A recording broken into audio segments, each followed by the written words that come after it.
the time. All the big things that we had hoped for would happen are going to happen now. Because he has overcome death. He is immortal. There's nothing they can do to him. He is going to restore the kingdom of Israel now. All the things that we had hoped for, that we thought were gone when we saw him die, now is the time. He can do it now, and they know that you can't kill this guy. And so they say, Lord, is now the time you're going to restore the kingdom of Israel? And Jesus just laughs at him. No. And then he says, I'm going to give you the Holy Spirit, and you're going to be my witnesses. And then he ascends into heaven. Imagine the scene. You're with Jesus, and you have these big plans. These great things are going to happen. And he says, no. And then he floats away.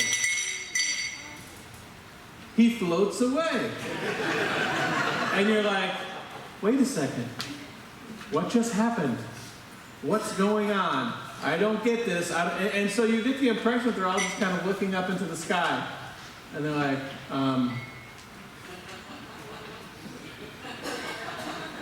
anybody?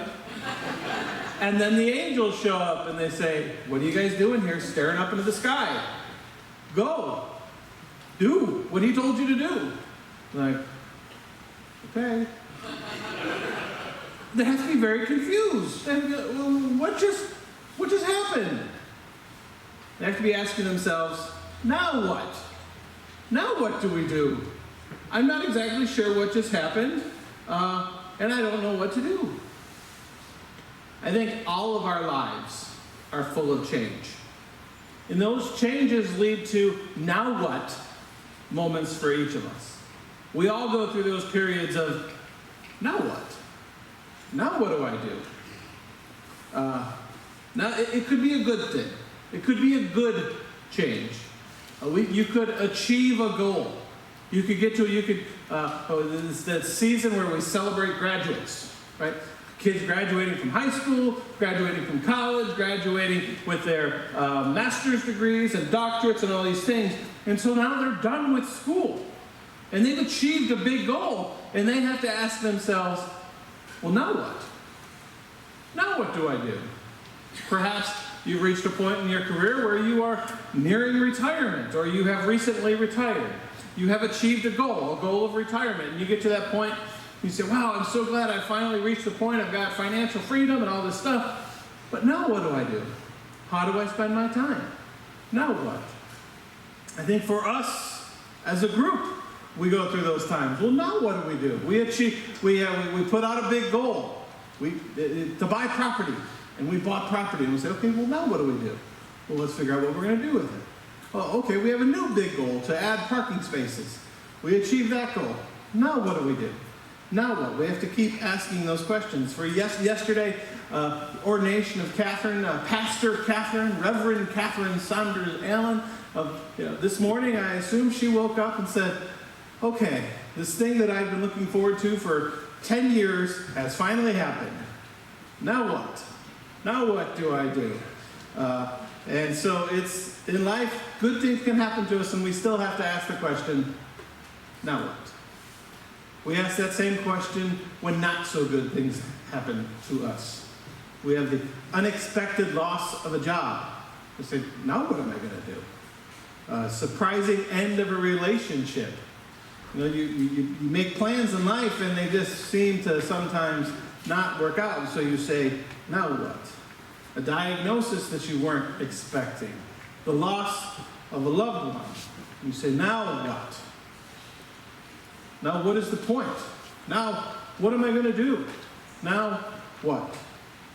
And some changes aren't necessarily good or bad. They're just a change. They're just people living their life. It just happens. A friend moves away. We only have a couple more weeks of having Taylor with us. Taylor is leaving Abiding Grace, and her and Josh are moving to Minnesota at some point. Are we still not sure about that? That's going to happen? Okay. Now what?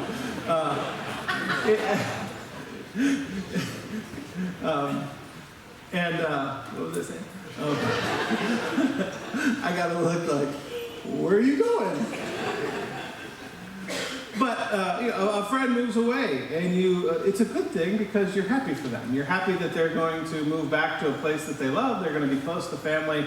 But it's also kind of a bad thing because you're going to miss them. And I know that we have several members of our congregation, specifically younger members of our congregation, who are going to miss Taylor. And they're just not sure what's next. And so they say, now what? And it's not necessarily a good thing or a bad thing. It's just a thing. It's a change. It's neither. It's just people living their life. It happens. It happens. But it still makes us ask, now what? What do we do now? 1 Peter chapter 5, verse 9, our reading from today, answers this question. Remain steadfast in your faith. Remain steadfast in your faith. Though our lives change, though the world changes around us, God does not change. God does not change. So when our lives change for the good, our faith makes us grateful to God for the many blessings. And when our lives become more difficult, our faith draws us closer to God for strength and support that we need to get through the long, dark nights. And when we have changes that are just everyday life, our faith helps us to see God working in the small yet important moments of our lives. And so the disciples, they walk away, confused, maybe a little hurt. They could have left their faith there. They could have left their faith right there when they thought Jesus left them. They could have said, I've had enough. That's enough. But they remained steadfast in their faith. And they were given the Holy Spirit. And those 11 disciples went on to start something that we call the Christian church. Those 11 disciples who were confused, who weren't really sure what to do next, had their faith and they had the power of the Holy Spirit, and they started the greatest organization, the greatest movement the world has ever seen.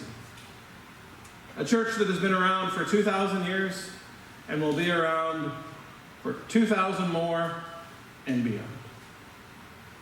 We all have moments when we are confused, when we are unsure of our purpose, unsure what we are going to do next. But hear this. We all have the same resources as those 11 disciples. We have our faith and we have the Holy Spirit.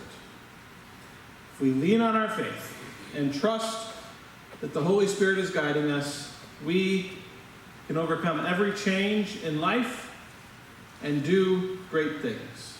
Together, as Abiding Grace Lutheran Church, we can do great things. And as individuals, we can do great things in our families, in our lives, and in our communities. Amen.